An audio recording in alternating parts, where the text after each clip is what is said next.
જય સ્વામિનારાયણ. રાના રંજનબેનની સુરતી રસોઈમાં આપનું હાર્દિક સ્વાગત છે. આજે આપણે બનાવીશું બે પ્રકારના તમને રાયતા બતાવીશું. એક સલાડ વાળું રાયતું બતાવીશ તમને અને એક ફ્રૂટ વાળું રાયતું બતાવીશ.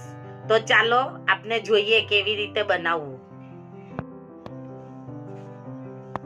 રાયતું બનાવવા માટે જરૂરી સામગ્રી. તમે અમારી ચેનલ પર નવા હોય તો અમને લાઈક કરજો, શેર કરજો, સબસ્ક્રાઇબ કરજો. બટન દબાવવાનું ભૂલતા નહીં, તમને અમારી રેસીપી મળ્યા કરશે. આપણે આજે બનાવીશું દહીંનું રાયતું. આ આપણે દહીં લીધેલું છે. આ 1 ચમચી કાપેલા મરચા લીધેલા. કાપેલા લાંબા મરચા હોય ને તેમાં આ કાપીને લીધા મીડિયમમાં. ને આ છે તો 2 ચમચી કાંદા, 2 ચમચી ટામેટા કાપેલા, 2 ચમચી કાકડી, 2 ચમચી ચીભરા અને આપણે આ કોથમીર લીધી છે. આપણે આ ડગોલામાં બાઉલમાં આપણે ડગોલામાં નાખી દેશું કાકડી. 2 ચમચી આ કાકડી નાખી, 2 ચમચી ચીભરા નાખ્યા. આપણે ચીભરા અને કાકડી 2 વસ્તુ આપણે નાખ્યું. હવે આ ટામેટા 2 ચમચી એ નાખશું. હવે આ કાપેલા મરચા છે એ 2 ચમચી નાખશું. અને આ કાંદા છે 2 ચમચી એ નાખશું. અને આ કોથમીર છે.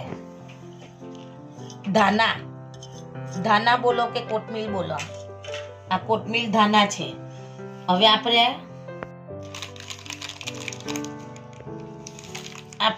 આ કાલા નમક લીધું છે તો આપણે આમાં કાલા નમક નાખશું.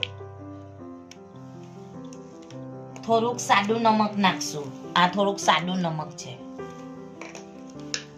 હવે આપણે આ જીરા પાવડર છે, જીરું નાખશું, જીરાનો ભૂકો. હવે આપણે આમાં એને હલાવી નાખશું બધું સરસ મિક્સ કરી નાખશું. હવે આપણે આમાં દહીં નાખશું.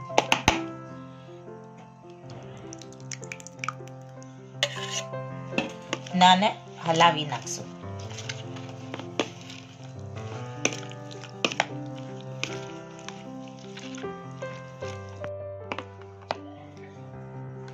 આ હિસાબના હલાવી નાખશું. આપણે આમાં થોડીક ખાંડ નાખી દેશું. શક્કર આમાં થોડીક ખાંડ એટલે શક્કર એ થોડીક નાખશું.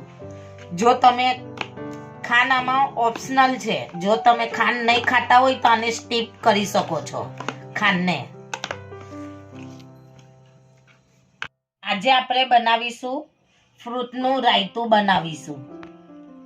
ફ્રૂટનું મીઠું રાયતું. તો આપણે 2 ચમચી કેળા લીધા છે, 2 ચમચી સફરજન લીધા છે, 1 ચમચી કાજુ લીધા છે, 2 ચમચી પપમ લીધા છે અને 2 ચમચી દ્રાક્ષ લીધું છે. દ્રાક્ષ ને 2 ચમચી દાણા લીધા છે, દાડમના દાણા.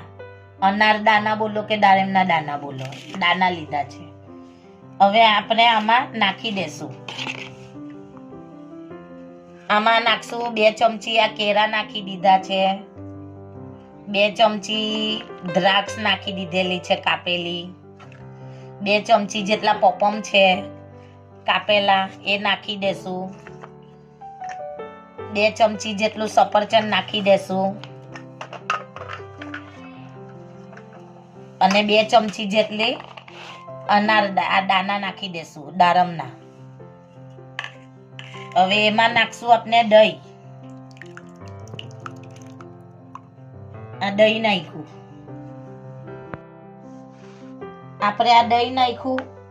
હવે આપણે નાખીશું આ સિંધવ મીઠું છે. જો તમે ઉપવાસ કરતા હોય તો સિંધવ મીઠું નાખજો, નહીં તો તમે આ સિંધવ મીઠું નહીં પણ નાખો તો પણ ચાલશે. ઉપવાસમાં સિંધો નાખી શકો કાં તો નહીં પણ નાખો તો આપણે આમાં સીધો મીઠું નાખીએ ફ્રૂટવાળામાં. હવે આપણે એને હલાવી દેશું. તો આપણું આ ફ્રૂટનું રાયતું સારી રીતે તૈયાર થાય છે. હવે આપણે આમાં નાખશું ખાંડ. હવે આ ખાંડ છે તો ઓપ્શનલ છે. જો તમે તમારા હિસાબથી તમારે ખાંડ નાખો કે નહીં નાખો એ તમારા પર છે, બરાબર. અમે આ ખાંડ નાખી છે. હવે આપણે ગાર્નિશિંગ માટે આ કાજુ નાખશું ઉપર. કાજુ.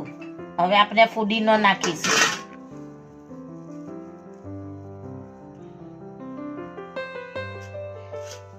આપણે ફુદીનો નાખ્યો. જો આપનું ને ગાર્નિશિંગ માટે હવે થોડા આપણે ઉપર અનારદાના પણ નાખીશું.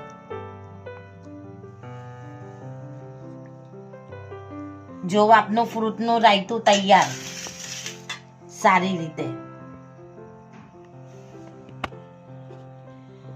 જો તમને અમારા રાયતું ગમતું હોય તો અમારી ચેનલને શેર કરજો, સબસ્ક્રાઇબ કરજો અને અમને લાઈક આપજો અને બટન દબાવવાનું ભૂલતા નહીં. જો તમને અમારી રાયતાની રેસીપી કેવી લાગી, જો તમને અમારી રાયતાની રેસીપી સારી લાગી હોય તો અમને લાઈક કરજો, શેર કરજો, સબસ્ક્રાઇબ કરજો. તમને અમારી નવી નવી રેસીપી તમને મળતીઓ રહેશે.